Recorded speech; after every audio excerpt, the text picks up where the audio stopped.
So this is the video for removing the limiter in Mearth GTS. So for that one, there's a controller underneath the deck. So what you need to do first, you need to take out the Mearth logo sheet, and underneath you can find the screws. Once you remove the sheet, there are these Allen key screws underneath the sheet. So you need to take them all out, and once you take out the screws, you can take out the cover just like that, and you can put that one on the side. And here you can find three things. So there's like the battery, it is like 624 watt hour battery. Then there's a small controller, mini controller, and these are all the connections which are related to the scooter. But there's just one connection which can make the speed limit like that can reduce the take out the speed limit. So for that one, we may need to check which one is that one.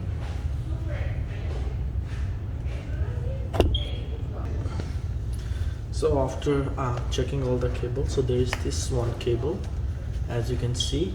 So there's just one. So this is the speed limiter wire.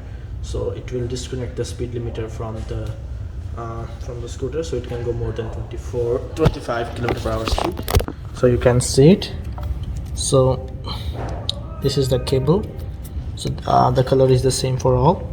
So if you remove the this pin like that, it will remove the speed limit. So make sure you disconnect this cable, not the other one. So this is single cable with purple color wire. So when you disconnect both of them, it will bypass the speed limiter. So after that, we need to take the all wire inside. So make sure you adjust all the wires with care and with precaution, because you don't want your scooter to stop working. So once they are all inside, well settled, just need to put the cover back on.